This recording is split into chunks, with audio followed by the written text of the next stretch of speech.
You're listening to ThunderQuack Podcast Network.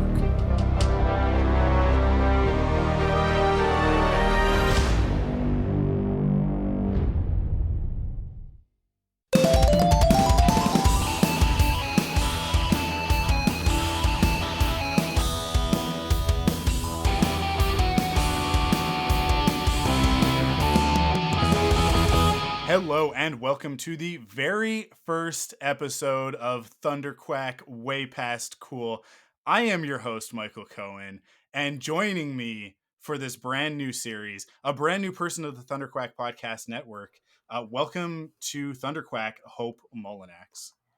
I am so excited to be here today. Hello, Michael. Thank you for having me. Absolutely. I needed two things when I decided that I was going to do a Sonic the Hedgehog podcast. I needed a co-host, and I needed that co-host to match where I'm at with Sonic. And when I initially thought about it, because when they first announced Knuckles, I was like, man, I really want to do a recap show for it. Because that's how I started in podcasting, was with Clone Wars and then with Arrow, and it's like, this is where I'm at home, is doing an after show, right? I was like, they're doing a Sonic the Hedgehog live action show. I have to ride this wave. I have to. And then I was like, I'll never find anybody. I will never find somebody who is like, who wants to podcast about Sonic the Hedgehog as intensely as I do. And then I think it was like the trailer for Knuckles dropped, and I reposted it. And I think maybe you commented on it, or maybe you posted it and I commented on yours, or whatever it was. We started having interactions, and I started noticing like, oh, Hope's like really into Sonic. Not like Sonic is cool, but like gets Listen, it. I brought up to Amphibia's creator Matt Braley and had a discussion about Sonic X with him and how much I dislike Kim Penders in the middle of an interview. So like, yeah. Yeah, it's a funny thing because the Sonic fandom, I think, is massive. It's huge. It's not as big as something like Star Wars, but it is in terms of fandom sizes. Like, there are a lot of Sonic the Hedgehog fans out there. Very few of them are actually fans of the video games. And most Sonic fans come via one of the other pieces of media, right? And but we're intense about it. It really is, because it's one of those fun things that there's different ways that people get into Sonic, and that's what's really Mm-hmm. fascinating about it. Like, I got into the comic books, and Yeah. yeah, I had a Sega when I was a kid, but it was more my older sisters, and she more played it, so I like saw Sonic. But it was when I like walked into the Kroger's when I was a kid and saw the comic book, I was like, this is mine, and I don't have to share it with my sister. Yeah. So yeah. And of course, I there's like the TV shows too. Like, yeah. I definitely grew up with the shows when I was a kid. So I remember vividly, like, the moment that I saw Sonic the Hedgehog #1 sitting on the shelf at the little corner store, and asked my dad if I could get it, and he was like, yeah, and I picked it up and I was like, hey Dad, can I get this Sonic the Hedgehog comic? And he saw that it was a #1, and my dad, this is the kind of dad that he was, and it's the reason why I am the way that I am. And it's so funny because my brothers are not like this at all. They're both jocks. But my dad had this mentality, and he was like, this is a #1. So if you get this, you are starting on like a path, right? He laid it out for me of like on a this. path. Yeah, this is the first issue of a comic book series. You have the opportunity to collect the whole series, right? And that doesn't happen very often. At least back in the 90s, this was not like a normal thing. Nowadays, they reboot to #1s all the time as a sales gimmick, or they start a new series Oh, just to get people to buy I that #1. But it was a I big ran a deal. comic book store. I ran a comic book store for like 8 years. Like, Hmm. yeah. You don't know how many people have come in and be like, do you want my Death of Superman? It's mint condition. And I was like, oh, Yeah. you sweet summer child. Yeah, absolutely. But yeah, so he was like, if you're gonna like is this something that you want to like get into? Is this something that like we're gonna we're gonna get every issue every month. And I was like, absolutely it is. And yeah, that was like the beginning of my Sonic fandom. I mean, like I had obviously before that been aware of Sonic as a character, from the first two video games, but didn't have a Sega Genesis. Hadn't really played the games. I had a friend who had a Sega, and I played it like once or twice, and just knew that like I just thought that the character was super cool, and so got the comic, and just like after that I was all in. I was all in because then soon after that the Saturday morning cartoon series came out. That Christmas we got a Sega Genesis with Sonic 2, and so like it was done. It was over. Like I was like, I am a Sonic fan, and Sonic was like my primary fandom for a long time until Star Wars when I was 10, a couple years later. So a few years later. But yeah, Sonic is one of those things where it's almost one of my secret fandoms, because people, the second you say that you're a Sonic fan, they're like, "Oh, so you're a furry?" And you have to be like, "Oh no, I was a fan when I was a little kid." But yeah, like I've been there. I have been there since I consider day one, which is the beginning of those Archie comics. Which I think a lot of people our age, like that was one of the main ways in. It was that or the cartoon, right? I would say it's up there, like, because that's sort of similar to mine. Like my very first comic book ever was Sonic number 33, and I still have it. It doesn't have a cover, because it's been loved to death, but it's right over there in my long box that nobody can see in this audio medium. Um, but that was my very first comic book, and I like I said, like we had the Genesis, and we also had a Sega Game Gear too. And I was a kind of a weirdo, and I'm still kind of a weirdo about this. I like playing video games, but I actually really prefer watching people play video games. Like I enjoy Mm, watching, like that's why like Let's Plays are just like my favorite thing in yeah. the world. Because I care more about like story and lore versus like gameplay stuff. So I just get more joy watching people play. So I always watched my sister play Sonic, and like I said, when I saw it in the little like corner Kroger's that we always went to, I started collecting the comics after that, and I really fell in love with two characters, which really became like essentially like very important people to who I am today. And like one was Sally Acorn. Hmm. Like I adore her. And she does not get enough love in the fandom because she Hmm. was actually Sonic was my first fandom too. So it was like really my first exposure to like a really well written, strong female character. And like yeah, it's like 90s tropes here and there, but she also was like a leader. She was a Hmm. fighter. If Sonic was acting up, she'd be like, "All right, well, let's break up. I'm gonna go hang out with Antoine and Joffrey over here. Like, Yeah. bye." I'm not like she didn't take anybody's crap. And she was just this amazing character that I was also devastated when they almost killed her off around the 50th issue. Like, I was Yeah. in tears when I watched her fall off that building. I was sobbing as a child. So I'm so happy she's okay. And then that I really enjoyed that story. And then we got the Knuckles miniseries where they introduced the Dark Legion, Hmm. and I was donezo. That was my stuff. That was my stuff, especially because of one character, and that's Julie Sue. Hmm.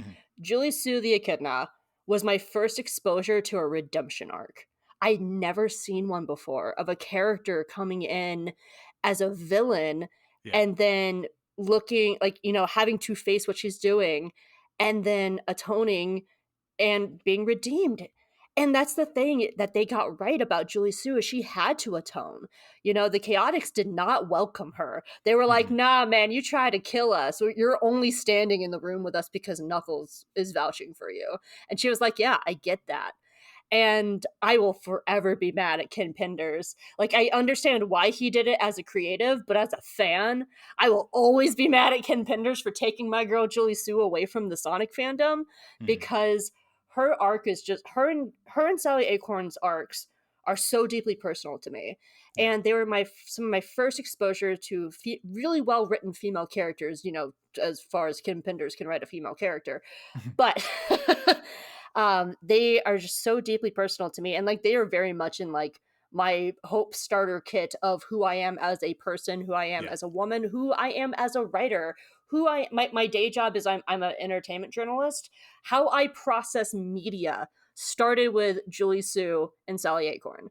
Mhm. And like them with like Sailor Moon, Pokemon, and Digimon. Like that is the hope starter kit right there of who I am as a being. And I adore it. And like I've fallen off a lot. Like I've never really played the later games, and I did watch a lot of the shows growing up, like Sonic AM and Sonic Boom. Not Sonic Boom, but Sonic Underground. That theme Yeah. song slaps. It is still living rent free on my Spotify list, and it pops up in my car, and I sing the Queen's part really loud. And when the guitars come in, I'm just like, they made a vow, their mother will be found. I'm like driving down the highway, and people are looking at me. It's fine. But like that, it was so existential and like pivotal to me growing up to who I am now. So like even though as an adult I haven't been keeping up with Sonic, it was the groundwork of who I am now as a person, and I love it. And uh like when I saw the movie, man, like it did it. listen, like I said, when I said I wanted to do this podcast, and I was like, I gotta find somebody. I was like, I just don't know that I'll ever find anybody who's going to match where I'm at. And already we are like 10 minutes into this episode, into our first episode, and I'm like, I don't know how. I mean, I do know how. It's how the algorithm works, and it's how social media works. We are friends with similar people for very obvious reasons. But like, we are so simpatico on our love for Sonic. It's so funny because like those characters that you mentioned, and it's, for me, the characters in the comics that I love are not Sonic and Tails and Knuckles, like the characters from the games. It is characters like Sally and Antoine and Boomer slash Rotor, whatever you want to call them, right? Mm. Like all of these, like these other characters that come into it that make it, I mean, like Archimedes, which I I Oh, oh, I was, that's why the Kinpinder stuff hurts so yeah, much, oh especially yeah, like all the Echidna stuff, yeah, because like I loved Knuckles' mother, and I also loved his yeah, stepdad, because yeah, that was kind of like a weird thing that I fell back on, because like when I was a kid, I watched a lot of like shows like this and Digimon, where it yeah, had kids who had divorced parents, and like Knuckles was having to like grapple with this kind of like trying to get to know his stepdad, but he also just met his mom for the first time. But this is a guy who's not his father, who he also knows. Um, yeah. and so like this was fine, but then when I was in college, my parents divorced. And I found myself as an adult falling back on this media, like this story, like Digimon season 1 with like Ty Yeah. and not Ty, Matt and TK and their parents. I fell back on that media that I had as a kid, because it was just part of that kind of comfort of like seeing how these characters that I grew up with and loved handled that. And I'm like 20 going back and reading like Yeah. Dark Legion run of Knuckles. But that stuff, I mean, like it's funny. I actually just recorded an episode of our Patreon exclusive podcast, Off the Record, and I was talking about the show Reboot, and talking about it in Yo, like, reboot snaps. yeah, a real, like a Yo. similar way, right? And Reboot and Sonic, the comic book, I they're the same era, right? They're both that early 90s. And for me, I grew up with them and they grew up with me. And like that, I think that was like the massive thing about Sonic. And so when it got to the point where they did the first soft reboot, when Sonic Adventure came out, and it really watered down a lot of the stories, and it was at that point that I kind of stopped caring as much. But then when the IDW stuff happened, it's like, this is not, I am not the audience for this comic book anymore, and like I cannot get into the IDW stuff. But it looks great. Like I'm sure that the people that love it for good reason. But But I just can't get into it because like I grew up with these comics, and like I said, they grew up with me. Like they Mm-hmm. matured at the same rate that I did. They started in a very like silly like goofy comic book way, like almost comic strip and less comic book, right? But then very quickly, like by the time that you get to the 50th that issue, which I consider like the best of that series, it's like it's like Shakespearean at that point, right? Like it's so good. Of like Sonic is framed for Sally's murder and everybody's against him, but like he's gonna Mm-hmm. prove that Robotnik did this, and then the two of them are like fighting to the death, and like literally fighting to the death, and it's just so good. It was like, yeah, it means a lot to me as well. And the Knuckles stuff, actually, I think even more so, because with the Sonic stuff, they had sort of had to follow a little bit of this outline of what the Saturday morning cartoon had established, and they were a little bit more like, oh, we got to keep this in line with the games every now and then, we got to bring it in. But then with the Knuckles comic, it was like, we know nothing about this character, he has no backstory, he has no world. And they just created this world on the floating And island with the echidnas, and it was like, it was as rich and deep as Star Wars was to me at the time. Like I and there's so many similarities. I mean, there's very obvious literal references into things like Star Wars. So but yeah, yeah. it was so many like little things too, like especially in that era about like how they didn't pull punches for kids. Mhm. Like one of my favorite parts about that, as you were citing, like the Shakespearean level of like of Sally's almost death, was the role that poor Hershey the cat played in that, because Mm, she was flat out manipulated and almost murdered her friend, yeah. and having to deal with like this guilt that she thought that she killed Sally, and that she was completely like manipulated by her boyfriend, which and like was like gaslighted by him, and I'm like a child reading this, Yeah. and those are really deep concepts to introduce to a kid, and the whole journey that Hershey took after that to leave Drago and to like atone for herself and become like a much stronger, different version, because she just did not want to be taken advantage ever again. Like, Mhm. girl, good for you. But I loved that that those stories and the characters, and like it really does. I Like I said, as a creative, I understand why Kim Penders did what he did, but Mhm. as a fan, to have like what, like a third to almost half of the characters just purged from canon, Yeah. like, and to like never be used again, that's just, it's so painful because there are so many amazing characters that just got thrown out, including pretty much everything with the echidnas. Yeah. From Julie Sue to his mom, his stepdad, his half brother, like everything just got tossed out and had to renew. And there was some of like the best storylines that like I love Sally, but I just really struggle with Sally, even though they did make her queer in the later comics, which I will always like, hi, give me my gays, I am that person. Like I am happy that they made Sally queer later on, but at the same time, like it's still just, it's missing so much of trusting an audience, where it feels more Yeah. like as you said, it's just kind of promoting the games, which is fine because that's the Pokemon model. But where it's like, we have a running anime, which is why we need a game every 3 years. Oh, Scarlet and Violet is kind of broken. Let's go. Yeah. Because it's not viable to make a game every 3 years. Pokemon, I love you, but you are a mess. Um, but it does feel more like it's promotion for shows and games versus just telling kind of its own stories separate and doing its own entity, which is Yeah. why I do like a lot of what the Sonic movie is doing, because it's not trying to follow those things. Look at that segue. uh it's not trying to like follow the games or anything like that. It's just setting up its own universe and doing its own thing. Yeah, when they announced the movie, I was equal parts excited and terrified because it's like, well, we're doing a live action Sonic the Hedgehog movie, and I'm like, well, that's not how you make a Sonic the Hedgehog movie, but okay, I'll give you guys a chance. And And then then we got Ugly Sonic.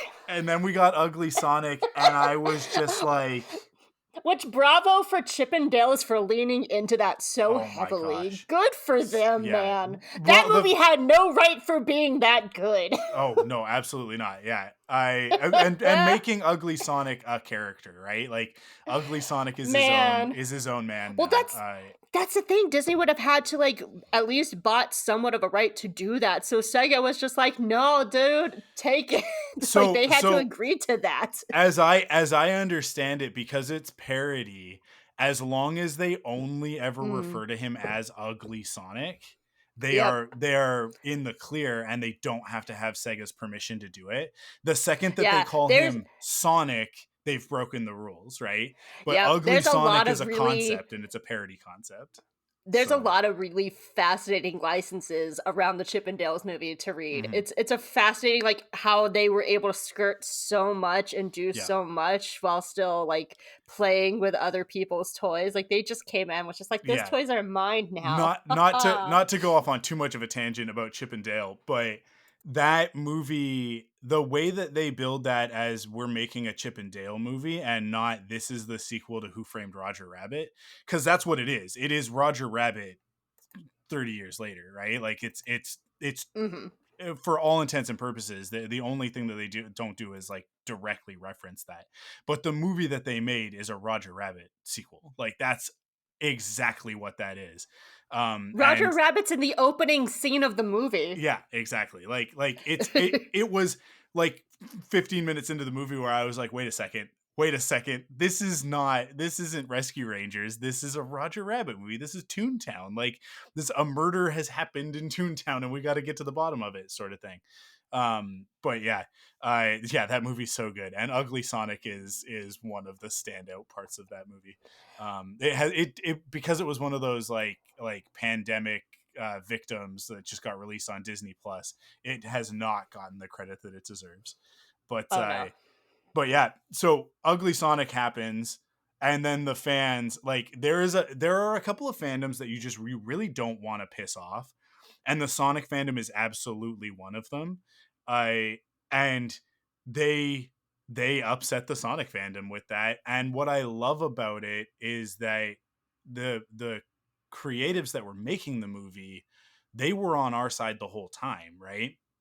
Like Jeff Fowler has said after the fact that like he didn't want Sonic to look the way that he looked in that trailer. Like that was a Paramount studio decision where they were like, no, this is a live action movie. We want him to look real and we want him to look distinct from the video game character. They wanted their own IP piggybacking off of the Sonic IP, right? It was a bunch of executives making creative decisions that they had absolutely no right to make.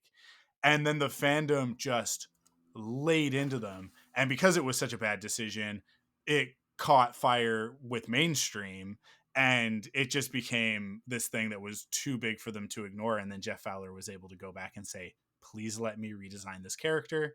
And then they brought in Tyson Hess, and Tyson Hess being like the guy that you go to for a solid Sonic these days. Like he knows how Sonic looks, like the visual language of Sonic the Hedgehog better than anybody else. And was able to then bring that character back into something that's a little bit closer to what I think we were all expecting.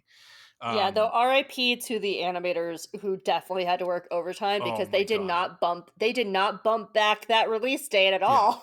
yeah. And there was definitely some animators that killed themselves over that. They lost a lot of sleep, but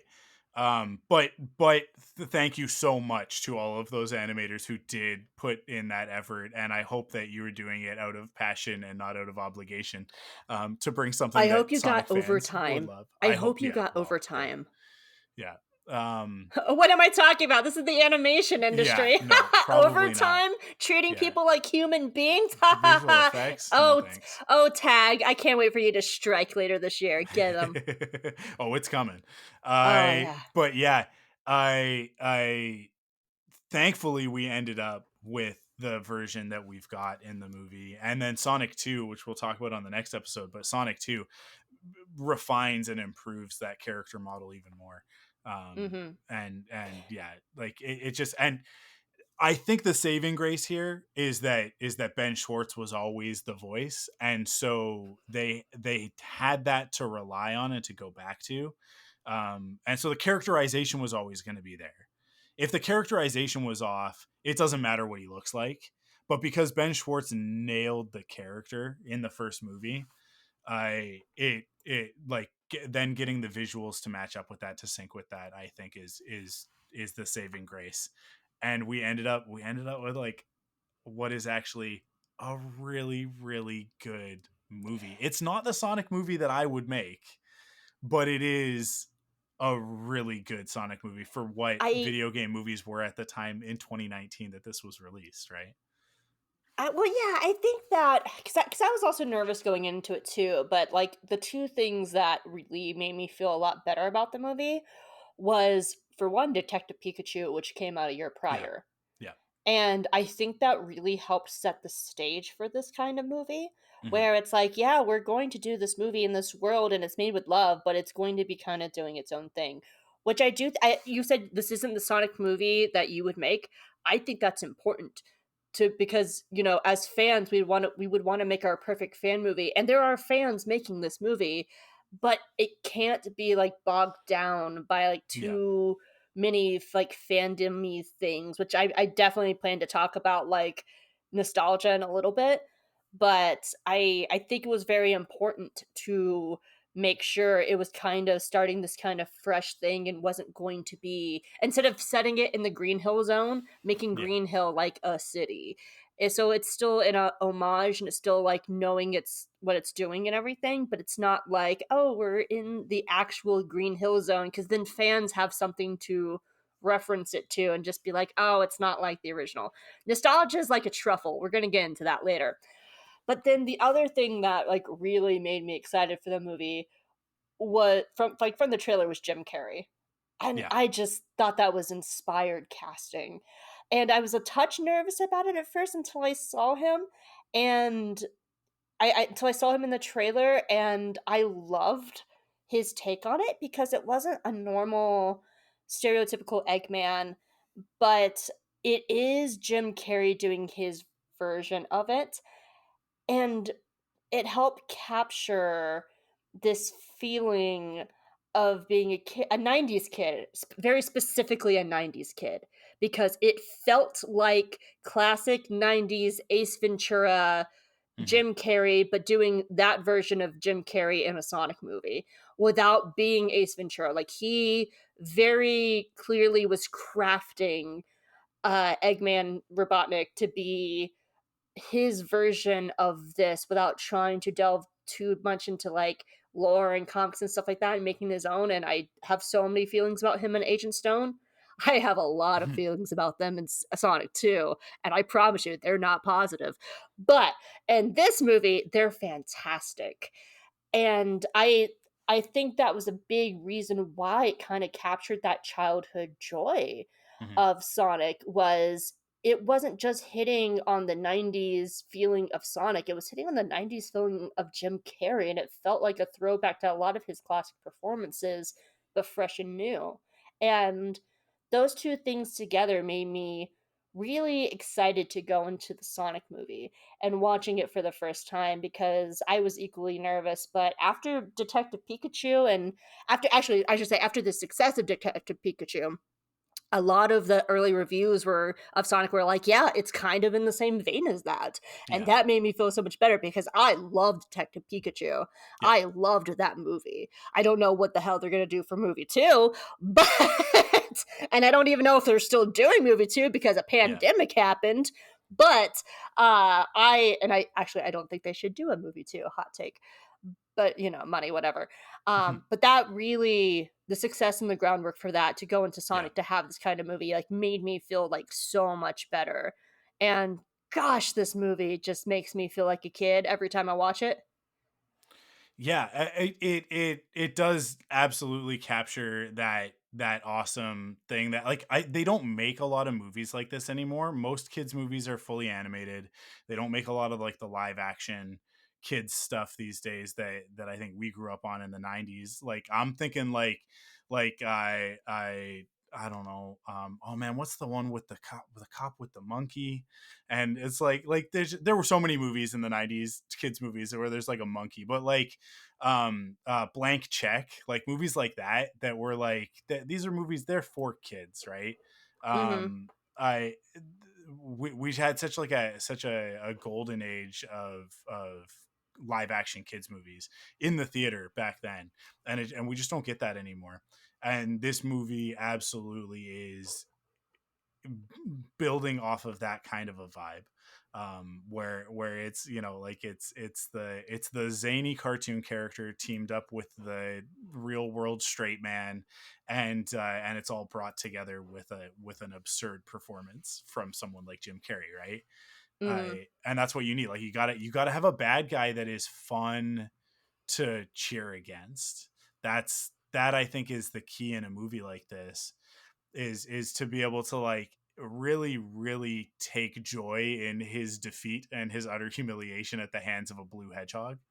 I Oh, not just out of Blue Hedgehog, 'cause I on like, on this rewatch, like, Yeah. something I found myself really enjoying was Tom's banter with Robotnik. Hmm. Like, there's, like, a little moment where Robotnik is the phone booth scene where Robotnik is like, "Yes, and I've never lost a fight since," and Tom goes, "Oh, well, good for me."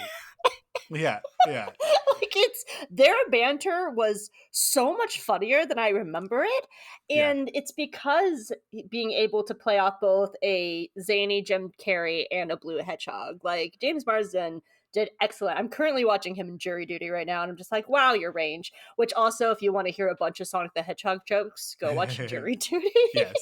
Because um that's all throughout episode one. yeah. But I found myself really enjoying like Tom's role in Yeah. this more because he plays off Jim Carrey just as well. And the zaniness of Robotnik in this is he says a lot of stuff that could make him absolutely a sympathetic character, but he is never wallowing in it because he is just despicable, like start to finish, while also weirdly adoring and abusing his assistant in Stone the whole time, and Stone Yeah. is just madly, desperately in love with him. Which, by the way, I love that Lee Majdow, who plays Agent Stone, Yeah. loves the Stone and Robotnik ship, and like will share fan art, any fan art that you send him. Like he adores that ship. He's just like, yes, give it to me. And like, good for you, Lee. He's a precious being. Go follow him on Twitter. One of the few Absolutely. precious beings left. Absolutely. I listen, I am in Vancouver and he is a local Vancouver actor, and my hope is that through some of my other connections that I might be able to get him to come onto the podcast at some point. But I'm just putting that out into the universe to will it into existence. But Don't threaten me with a challenge, because oh I don't threaten me with a challenge because I I am would go I off. am sure that in the lead up to 3 that we can figure it out. That we'll figure it out. I when they start up the promotion machine for that. I and these guys start showing up places. Um, but yeah, I just want to talk about James Marsden for a second because we dodged a bullet. With that character, Tom was originally conceived as a role for Chris Pratt, and Stop putting Chris Pratt in things. my god, yeah, my god, like it How would hard is have it to get a real Italian to play Mario?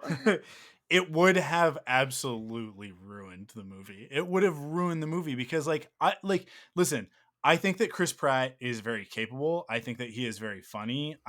I think that if you had Chris Pratt opposite Jim Carrey, too much. Way too Yes. much, I right? and I Like totally agree because like this he's a very good actor but not in a role like Tom. yeah.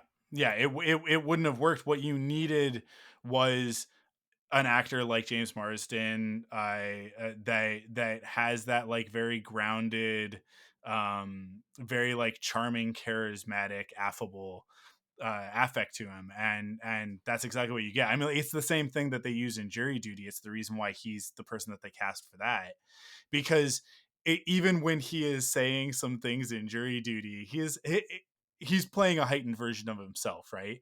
And he does and says a couple of things where you're like, if I weren't in on the joke that this is not actually him, I would be like, man, this guy's a real piece of trash, right? But because it's James Marsden and he's making a joke about Hollywood celebrities, right, by playing this Mm-hmm. heightened version of himself, you're like, okay, like I love it.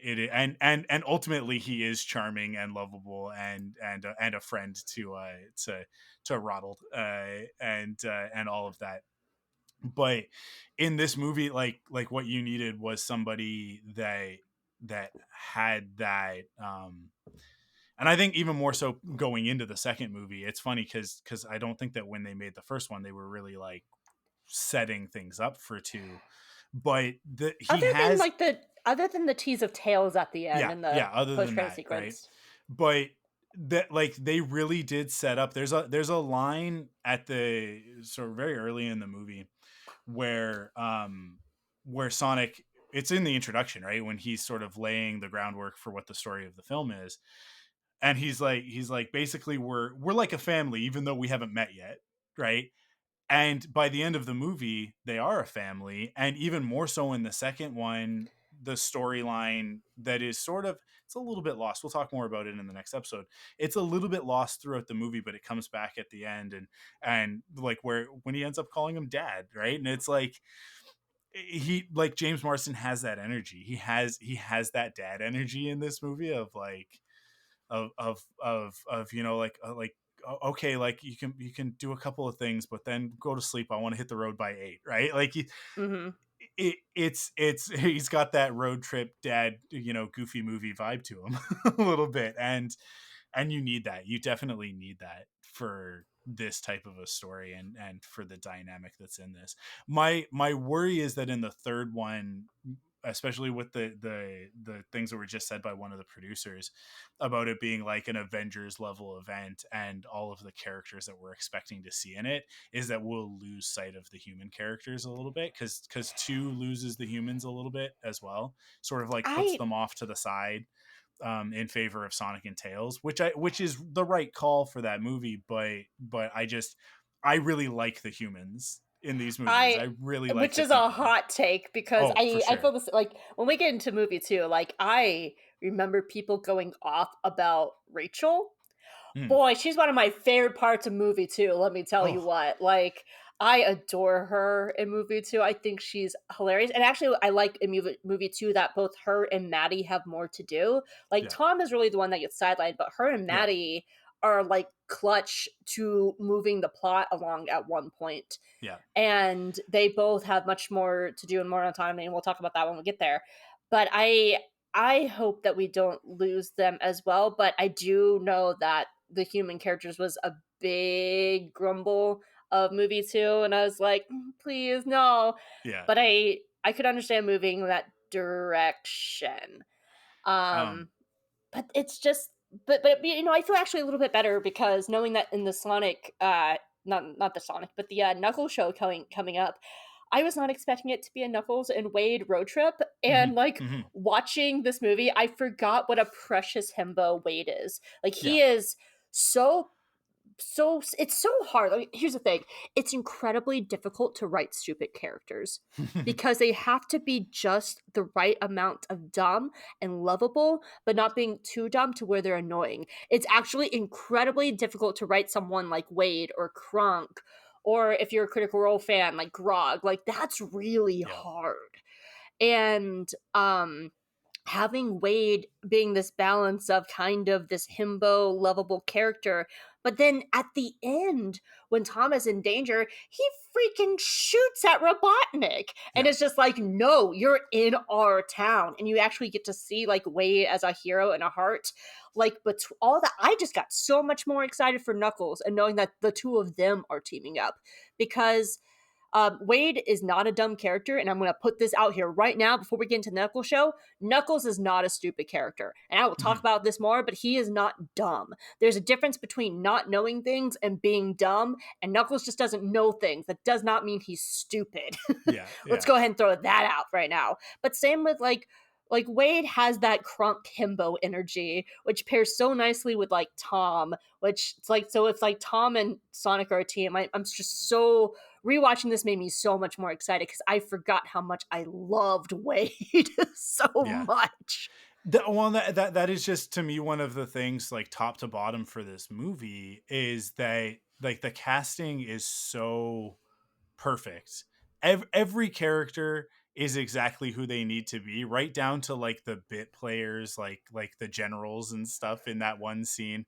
And we've got, like, again, this being from Vancouver, and the fact that these movies are filmed here, and they're full of Vancouver staple actors. A lot of these actors are from a lot of the sci-fi shows that people love from over the years, like Stargate and stuff like that all film here in Vancouver, right? And seeing a bunch of them show up in Sonic was like, it's just so perfect. I'm gonna apologize right now if you guys can hear the landscapers with their leaf blower outside my window, but hopefully it's not too loud and too distracting. I But don't yeah, hear anything. okay, good. Hopefully they stay away from like right outside my window. But yeah, Just but wave and tell them hi. Ask yeah, them their opinions on Sonic. Maybe they have yeah. What do you strong guys think about opinions. Sonic? But yeah, like every single one of them is like cast to perfection. Like, I love that war room scene when they're bringing up Robotnik. I love Neil McDonough, who is not a small time actor, right? Neil McDonough's a pretty well known actor. He's been in lots of things. He's a fairly recognizable face. I love that he's just thrown away in the scene that he's in. Like, literally, like, it's just like, no, you go over there, and he walks off screen and we never see him again. We never see him again, because they use it as a joke of like, this has to be somebody that will do it and that'll get the joke and that will like be in our movie, and people will go, oh, I know that actor. But then like Robotnik comes in and goes, no, I'm the bad guy. I'm the military bad guy in this movie. You go stand on the side. I don't need you. It works so well. It works. It's like, Everybody in the movie works to perfection. but so many of those jokes also feel so much like the vein of the original Archie comics, though. Like, Yeah. I know people like gripe about the Olive Garden joke. That's so, like, if you go back to like the original Archie comics, you'll have the occasional panel of like Sonic promoting something in an ad.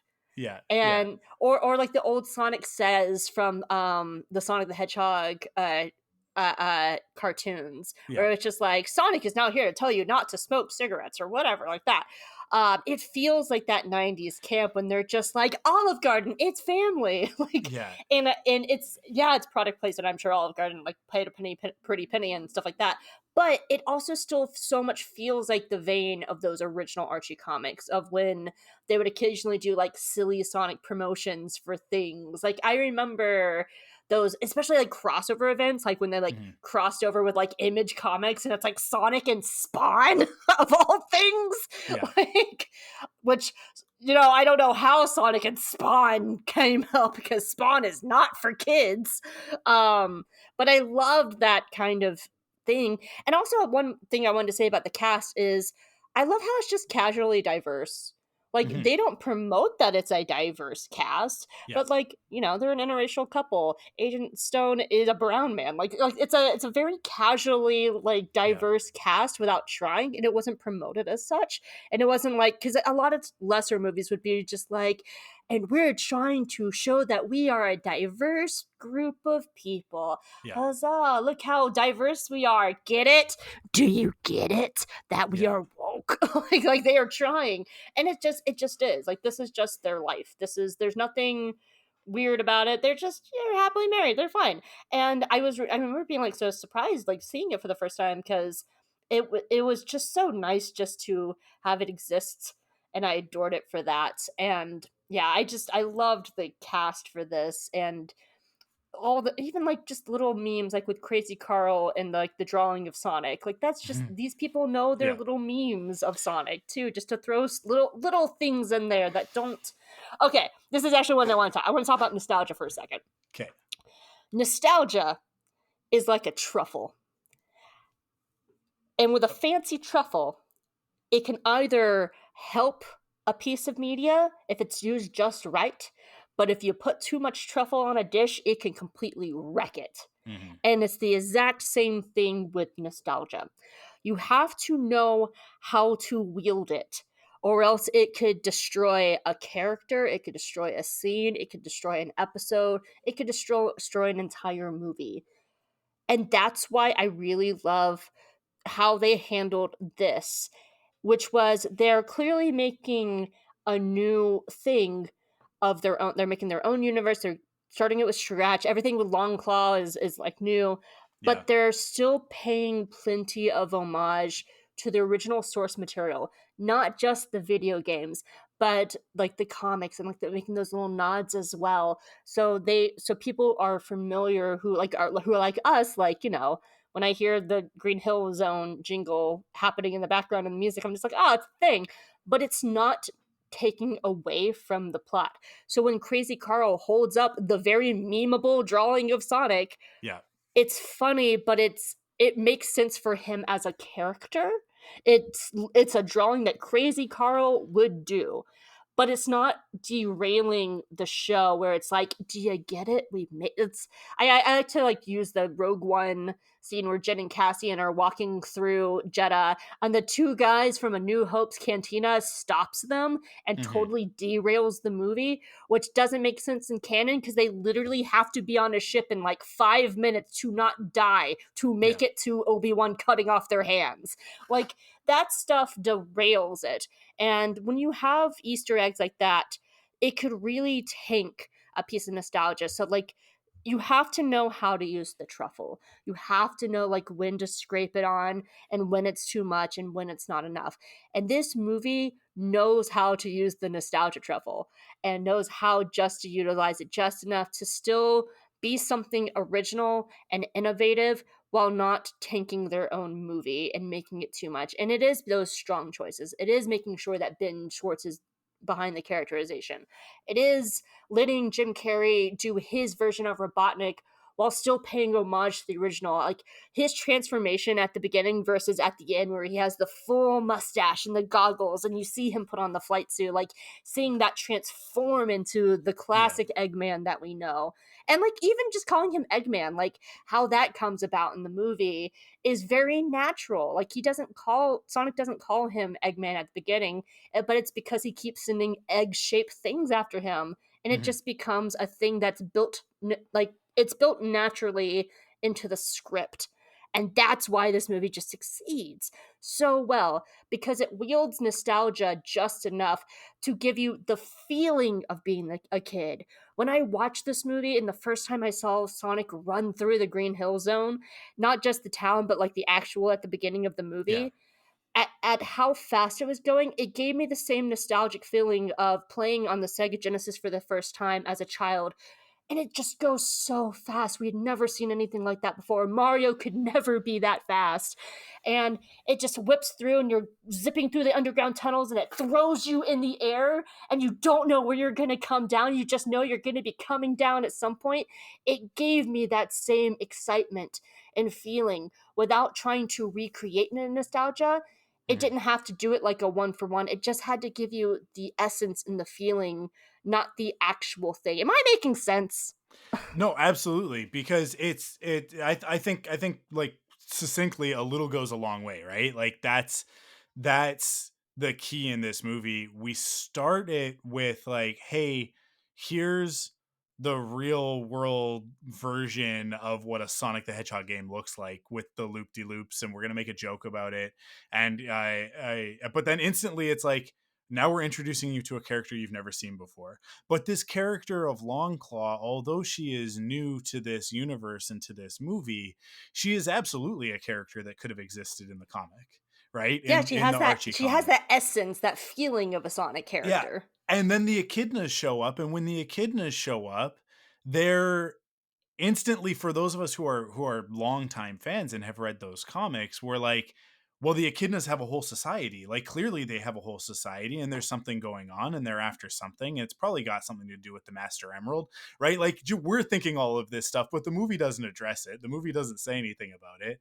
Um, but then also the visual language that they use for the echidnas is not taken from the comics, it's taken from the newer video games, right? So of like characters like Tikal from Sonic Adventure, right, with all of the stuff with chaos and all of that. So there's like there's layers and layers for hardcore Sonic fans to look at that and go like, oh cool, they're pulling from all of these different things. But at the same time, it's like it's there, and then we've moved on before you even have time to address it, and we're not going to talk about it because it's not important to this story, right? Whereas I think other things, other nostalgia bait type of properties, reboots and whatnot, they get into that. They stop and go, see how clever we are with how we use this. Whereas I actually think the nature of the development of this movie, because the movie that was originally written is very different from the movie that we got, and there were a lot more original concepts, and then we have remnants of a couple of them, and Longclaw is one of them, right? Longclaw is the remnant of a much larger part of the story. That first 5 minutes, if it's even that long, was originally like the first act of the film, right? And it got cut down and cut down and pared down to like, let's just get us into the real world stuff as soon as possible. And it was that process of like okay, so the echidnas were originally not echidnas, they were originally like these dinosaur guys that would come through the portal as well and work with Robotnik, and Robotnik would like, but they were really more the antagonist than Robotnik was. But then I think when they cast Jim Carrey, they pivoted and they went, we've got Jim Carrey as Robotnik, why would we make him secondary to a bunch of CG characters, right? And so like there are all of these decisions that were made along the way that I think some of it was intelligent and some of it was serendipity, and there's a perfect mix of the two, and it resulted in a movie that's actually more restrained than it would have been if Jeff Fowler had been given the go ahead to make a movie more like what he wanted to make in the first place. And I think the evidence that I have for that is Sonic 2, because Sonic 2 goes hard in the paint when it comes to the like references and building a world and having it be like very Sonic-ish, right? And but because it's thankfully like grounded in the foundation of the first film, it doesn't go too far. But it is very much like you can see a little bit more like once he was given the rope, how easily he could have hung himself. But because that first movie I think was a lot more of Paramount going like, you should do this and you should do that, and trying to make them make a movie that didn't resemble, I mean, like if Paramount had had their way, this would have been a Super Mario Brothers 1993, right? Like that's it, Yeah, absolutely would have. that's a good comparison. Because all you have to do is veer like 3 degrees to the right, and this movie is that movie, right? Hmm. And I just did an episode of Perfect 10 that you can go and listen to. Our April Fool's episode was a Perfect 10 on that movie. I love that movie so much, unashamedly, unapologetically, unironically.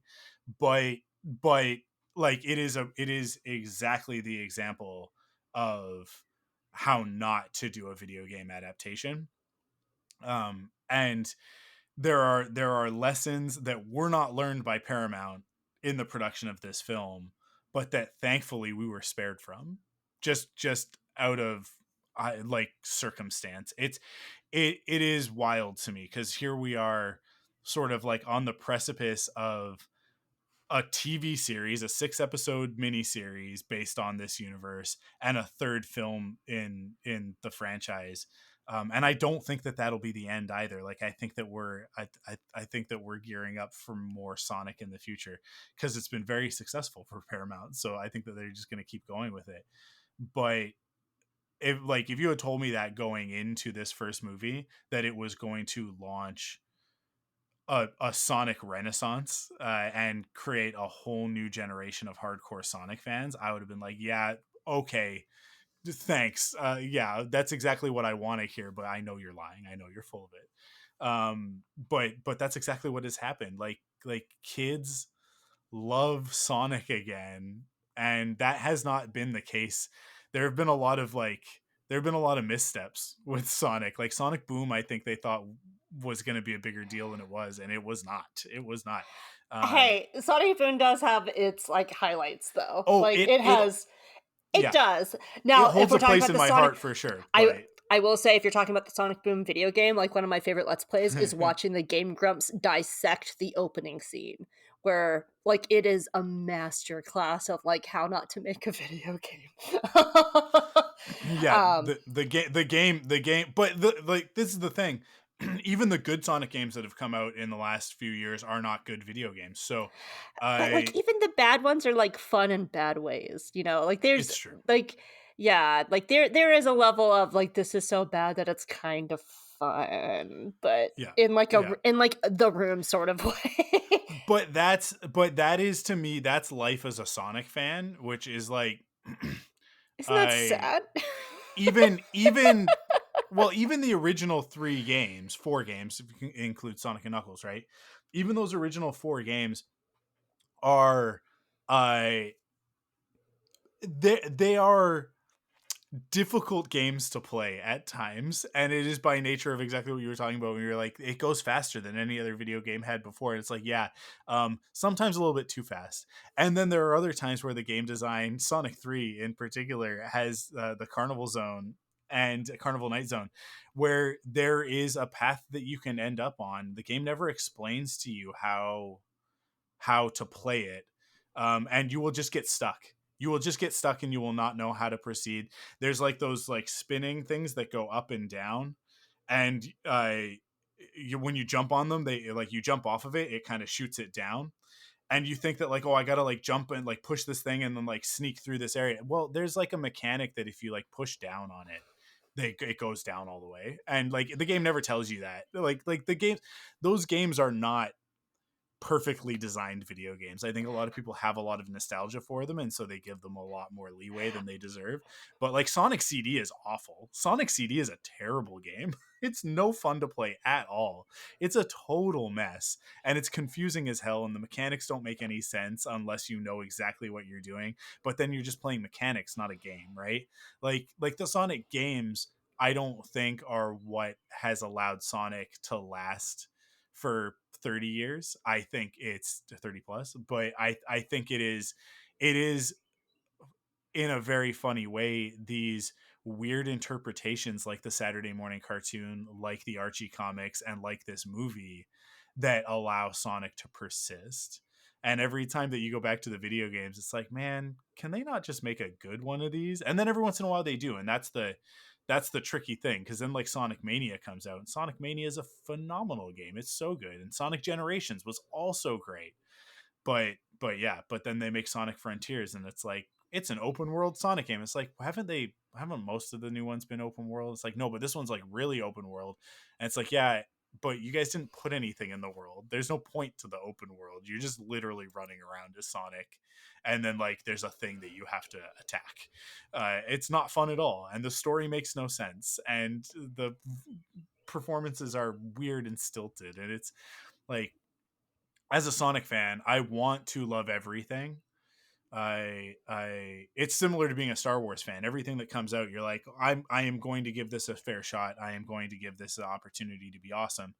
And I'm going to go into it with a positive attitude. And then sometimes, some of the Star Wars stuff is not as great as other things, but there's always, with Star Wars, there's always something to take out of it. There's always something to love. And Sonic makes it very difficult. He makes it very difficult to stay in love with him as a character, through That really terrible, really, really terrible games. But we do anyways, because like Sonic is all attitude anyways. Like that's what we're here for. We're here to eat chili dogs and run fast, and everything else is tertiary to that. yeah, the wanna love these things is something is kind of like the last point I just kind of roughly wanted to touch on more for the next episode versus this one, Yeah. which was I do want to talk about Agent Zone and Robotnik for a second Yeah. Yeah. Get because into it. this this movie launched a ship that nobody saw coming, and it was just kind of pure how people just sort of fell in love with this idea of Robotnik and Agent Stone dating. And like even like I said, like Lee Matchdow, like it's just like, yeah, give it, like, it's great. And it is just very sweet. Like, this is how you do, like, it was very innocent shipping. Like, I love fan fiction, I write fan fiction, I love shipping. Like, it was just good innocent fun of like how a fandoms. And if anybody's just like, ew, fan fiction, first of all, learn your fandom history, because fan fiction is a very important part of fandoms. There's a reason why we still have Star Trek and Star Wars, and it was definitely built on the back of women writing fan fiction in zines. Mhm. Do your fandom history. Yeah. And so like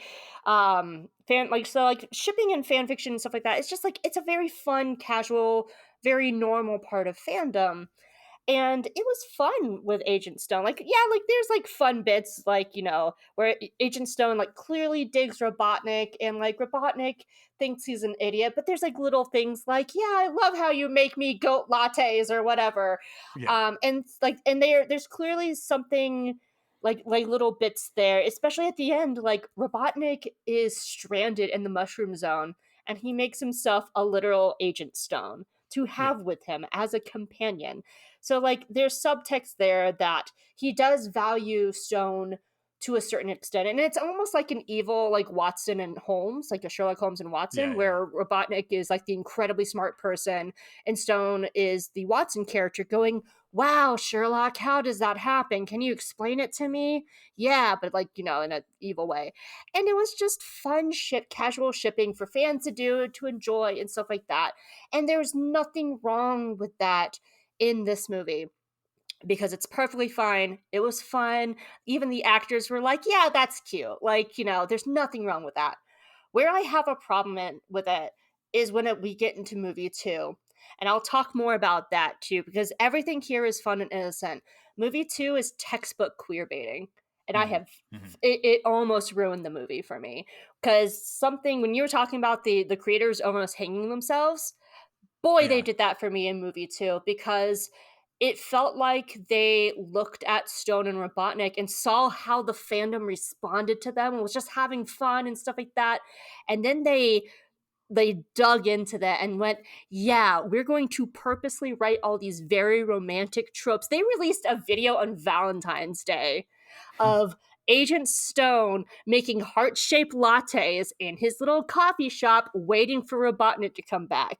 And that's fine if they get together. That's fine if he comes out. That's fine if they confirm that he's a queer character on stage. That's fine if he comes out to Robotnik and Robotnik's like, I don't want to be with you, but you're my friend. Like, that's all fine if you commit to it. When you Yeah. are just clearly playing with your fandom, it is queer baiting 101, Yeah. and I have massive problems in that. So I just wanted to go ahead and like lay that groundwork. I'm probably going to repeat a lot of the stuff I just said, but it needs to be talked about, because as I am a queer woman, I'm always like looking and analyzing queer media. Yeah. It is very important to me to make sure that we have these healthy representations of queer characters in queer media, especially in something like an all age piece of media. It's incredibly important that it's done correctly, because when you have like something positive like She-Ra and the Princess of Power, the Owl House, like Keep on the Wonder Beast, like these things are very important to make sure that it's being represented well. But when you have something like Sonic 2, it's harmful. That is a very harmful portrayal of a possibly not just a queer character, a brown queer character, which, when there's a difference between a white queer character and a black and brown queer character, and they're very written very differently, and they're harmful for completely different ways. and Mhm. and because yeah, so I love Robotnik and Stone in this movie. I think they're just so much fun. It's very like, even if they're just guy pals TM and they're just friends and stuff like that, like it's really well done and it's really fun fandomy, and it's very fun to do in the shipping and the fandom, and it's a healthy fandom doing healthy fandom things. It's going to be a problem in movie two when we get there. And it makes me really scared for knowing how they're going to continue into movie three, because we know that Stone is back. Yeah. And I, if he's not confirmed as being like gay in that movie, or at least bi or pan or omni or anything like that, if he's not confirmed to be a queer man, by the time this franchise ends, oh boy, Sonic 2 just gets a lot worse in my book. Like, if not for Rachel going on like a wedding tear and like destroying her own wedding, man, ooh, Sonic 2 was rough for me. I have a lot of Yeah. issues with it. So Yeah. Yeah, it's tough. I mean, I think the queer baiting thing is a really difficult subject, in that, like,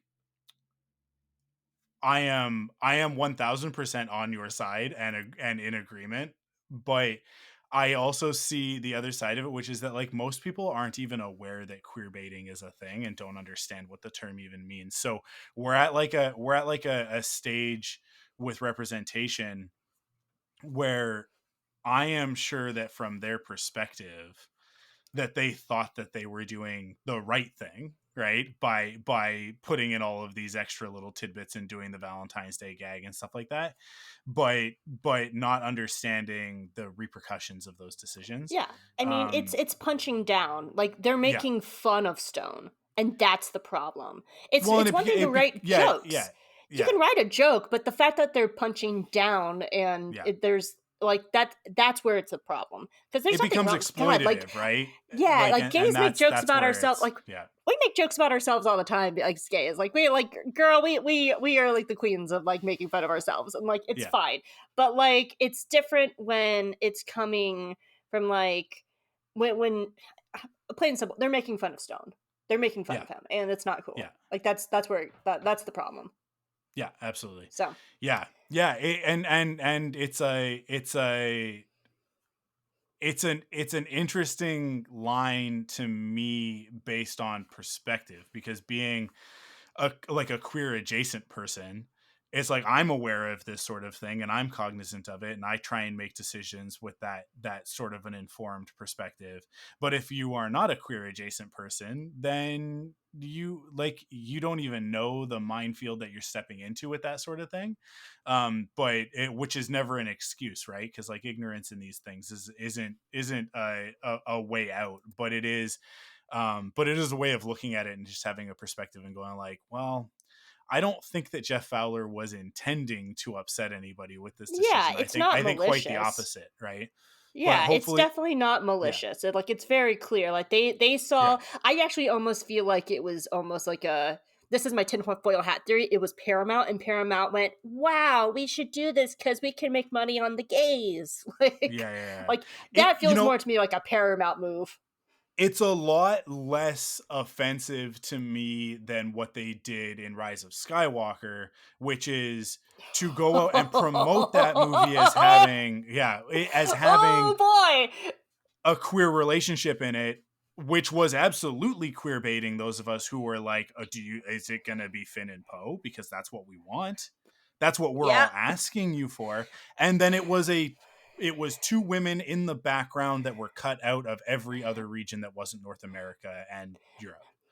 Right? What's Like, her name? Zori Bliss. What is that her name? yeah, Sorry, but whatever her name is, she was invented just to show that one time Poe Dameron kissed a lady. Like that's yeah. her entire purpose in that Well, movie yeah, is him to not go no homo. yeah, not only did they not give us the queer relationship that we wanted, but queer baited us with a fake one in the background of one scene at the very end of the movie that, like I said, is cut out of every other region. No, Uh it's not. It was so short. It was not cut out of China's. oh, really? Okay, so they got Yep, away it with was. it. They got it. No, it like China's censors looked at it and went, "No, this is fine." And that's Okay. saying something if it's That's so short that they yeah, don't there even you take go. it out of the China cut.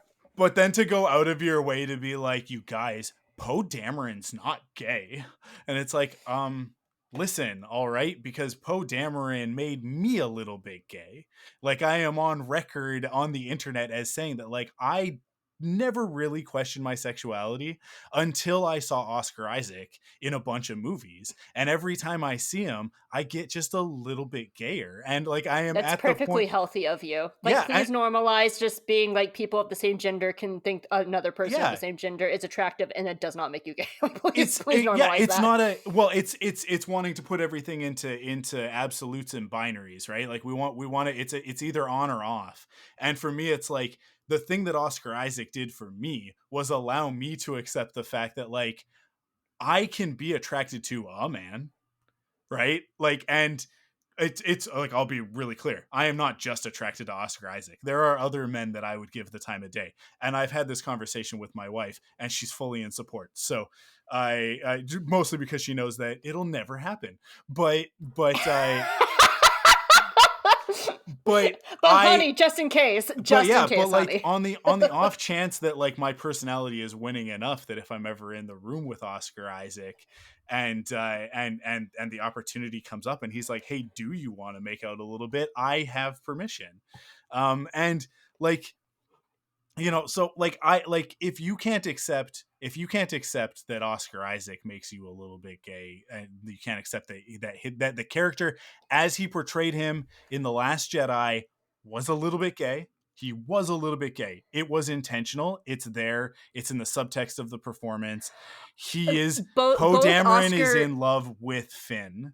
Like, both Oscar Isaac and John Boyega have been openly said in interviews that they were playing it that way. Yeah. And Rian Johnson was on board with it, because unfortunately the scene is cut from the movie. This has turned into a Star Wars podcast. This always happens. But that's fine. I'm going to circle back around for you. The scene is cut from the movie, but there is a scene that parts of it are still in the movie. But there is a moment when they're having their conversation in the corridor of the Radis, right, where there is a direct visual homage to Han and Leia arguing in Echo Base, right, where like, and in that it's the two of them arguing, and a man comes and he like kind of shuffles through them as they're snapping at each other, and there's a moment where like a female officer is like kind of like wedges her way through between these two guys having this like sort of heated debate, and sort of bickering at each other like a couple.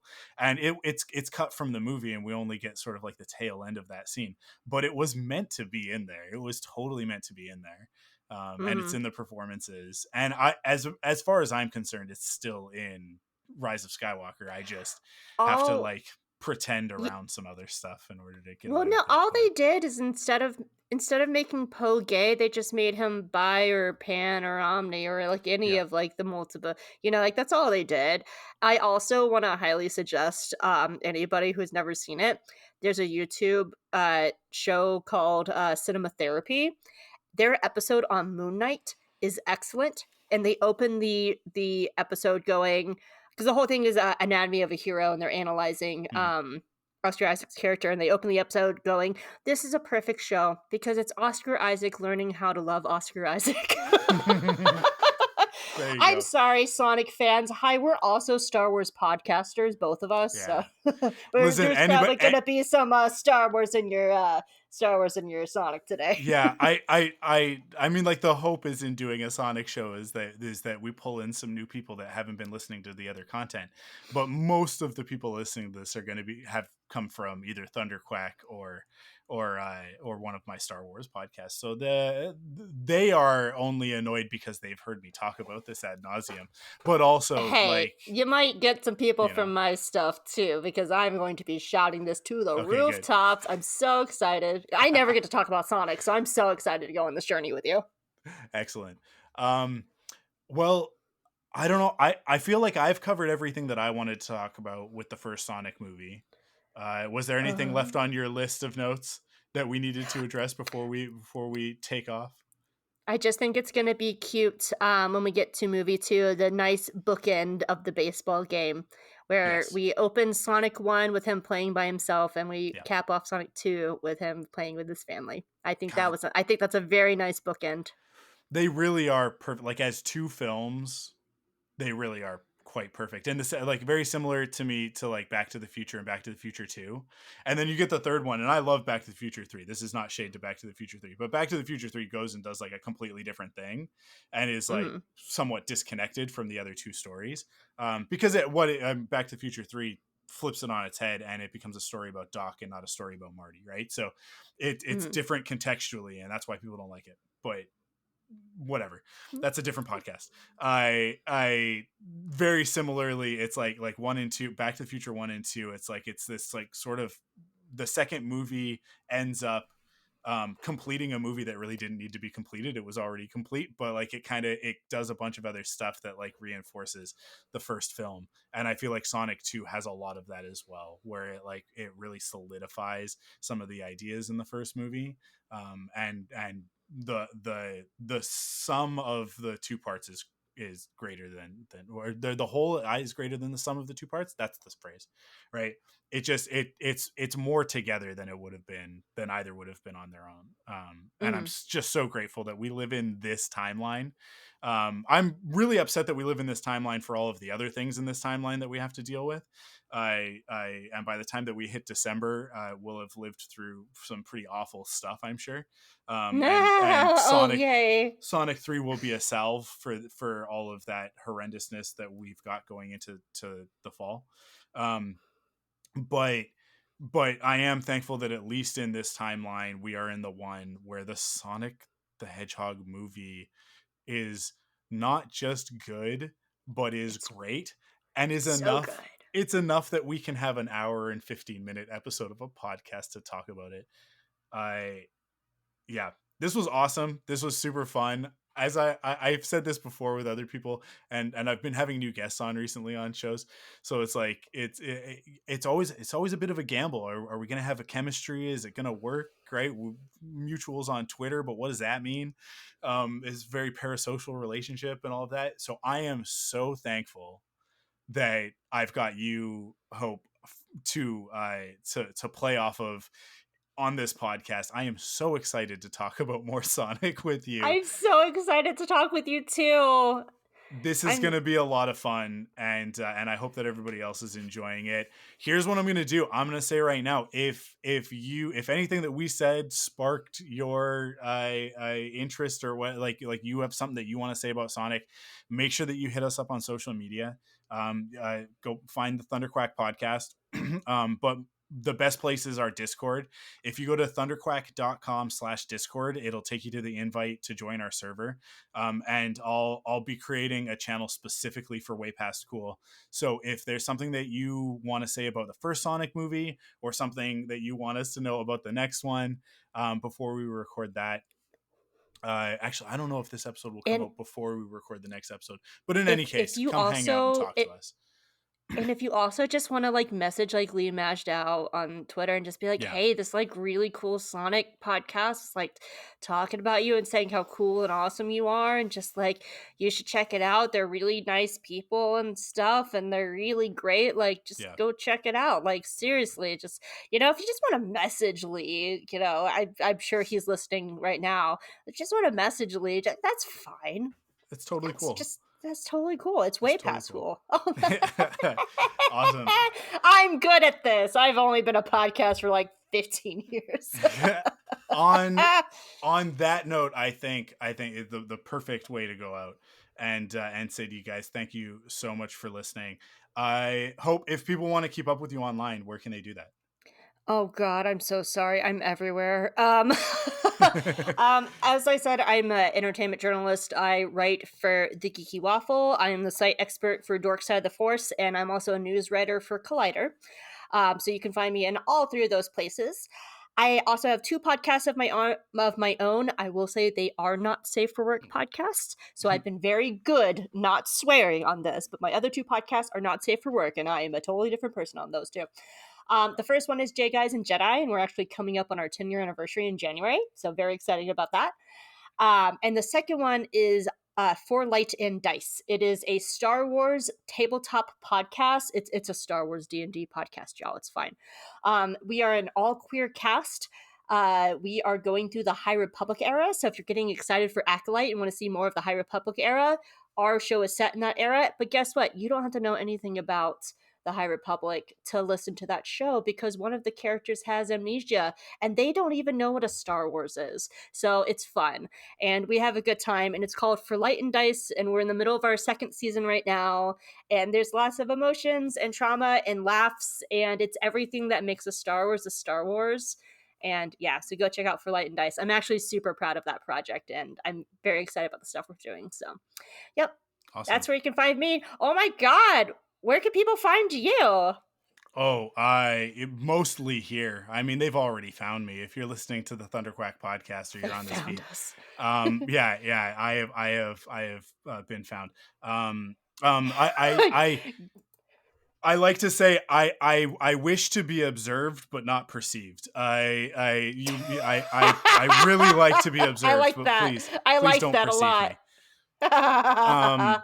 But yeah, you can find me most places on the internet under Arkwolf, which is ARKWULF, or Archangel Wolf, which is Archangel spelt with a K and Wolf spelt with a U. If you search either of those on a social media platform, you'll probably find both accounts because I tend to have both. But yeah, you can find me in all those places, drawing silly Star Wars fan art and podcasting. But yeah, ThunderQuack is the best way to stay up to date with everything that I'm doing, and we're all over social media as well. ThunderQuack podcast, just search that and you'll find it everywhere. Yeah, that's it for this episode. Thank you so much, Hope, for joining me, and thank you everybody else for listening. I will just really quickly say that if you enjoyed this and you want to support us, we do have a Patreon, and with that Patreon, you will get early access to episodes. This one, actually, I haven't even really thought about what the early access looks like for this podcast.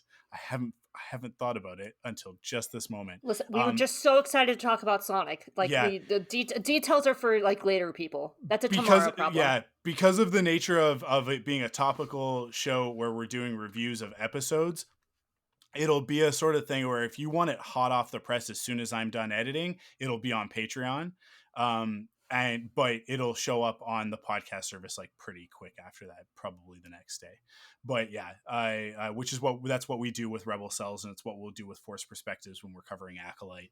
But there may be episodes in the future that are on as much as a week-long delay. So patreon.com/ThunderQuack is where to go to get that. But you also get other stuff. You get access to Off the Record, which is the Patreon exclusive show that I do, where I just talk about nerdy stuff. Like I just talked about Reboot, and a couple weeks ago I did Ghostbusters, and I just kind of talk about nerdy things in the way that we have done here, just by myself.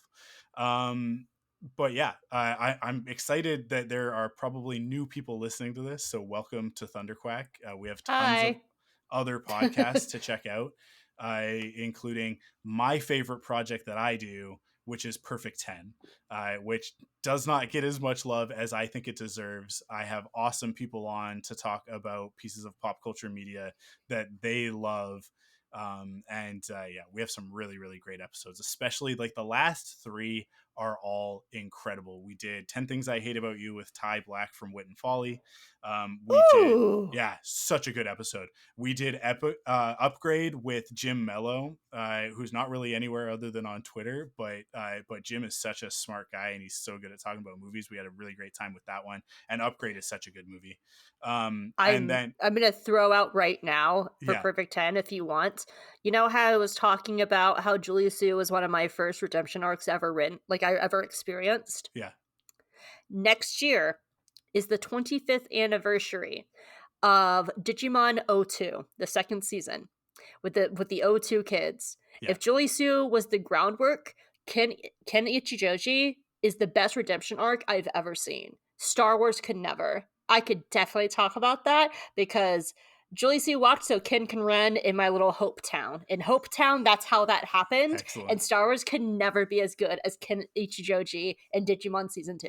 That is the best redemption arc I've ever seen in my life. And everything is compared to it. So we can definitely talk about Digimon on Perfect 10 at some point. We will make that happen for sure.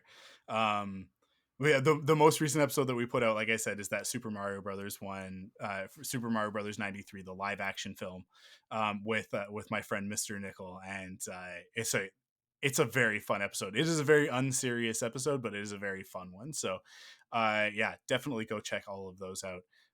If you've had a good time with this one, and make sure that you are subscribed here so that you don't miss the next episode. We'll be back very soon to talk about Sonic the Hedgehog 2 on our brand new podcast. It's exciting.